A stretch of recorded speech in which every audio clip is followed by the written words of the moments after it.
Well, welcome to welcome to continuing in Jeremiah. Gonna often kind of go about 3 chapters at a time, but we'll shake it up a little bit depending on the chapter and the context and things I just want to highlight for you. Anyways, chapters 13 through 15 of Jeremiah, where God tells Jeremiah not to pray for the covenant people of God. We'll get there.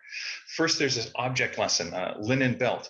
God would take what Judah was proud of and ruin it, just like Judah was ruined. So Jeremiah takes that belt, sticks it in the ground, and it's ruined. It was a linen belt. It just, something that would have been nice, looked beautiful, and it just gets ruined because it's just not, well, it's not being used. It's not where it's supposed to be. God wanted to be proud of his covenant people, but couldn't. They had ruined themselves. And God says, I'm going to ruin you. And that ruin was going to come in the form of exile. They were going to be taken into captivity. Now, God had been warning this, but soon it was going to be coming at this point in Jeremiah's ministry career, the life of the nation. Notice again the language of adultery and prostitution here. Again, God's people are in a covenant relationship, the one that makes the most sense to us as human beings, the covenant that's most tangible for us is marriage. And so that's the analogy, that's the picture that we're to see ourselves in relationship to God, at least as his covenant people. Back then, the tribes of Judah, or the nation of Judah and Israel. Today, the church. God tells Jeremiah not to pray for the people, even if they fast. We see that in chapter 15, verses 11 and 12. Those prophets that were calling for acts of repentance and fasting. So God, God will relent. And God's saying through Jeremiah, even those guys, they're speaking falsely. They're too far gone.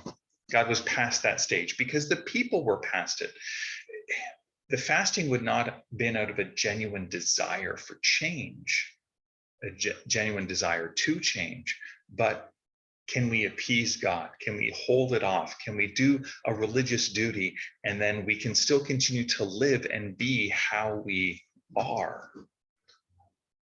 They were doing it because they wanted to avoid consequence, not because they wanted God.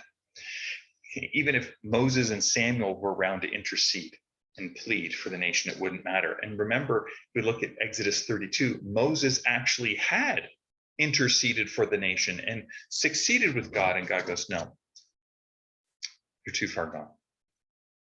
Bringing this judgment, this punishment was not God's desire, but God needed to. Remember the purpose of God's covenant people.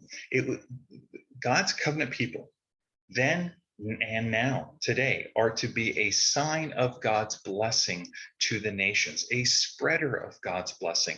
We're to be a taste of how humanity can live when we are being in alignment with Jesus. But for this to happen, at least being on the path towards this, faithfulness is needed. We need to be in allegiance to Jesus, not anything else. And the people of Judah were not there, but they still bore God's name. Notice, though, that God isn't done with the people or his purposes. Exile was the final stage of calling his people to repentance and faithfulness. And so today, just a question for us to reflect on. Where are our hearts oriented as individuals, as the church? Are we oriented towards God? Are we oriented towards other things? Politics takes foremost in my mind today, and just seeing we can be so distracted from what God is calling us to be and to do. Who is God calling you to pray for? Something else we can think about. May the Lord bless you and keep you. May the Lord make his face to shine upon you. May the Lord be gracious to you. And today would you know his peace. God bless.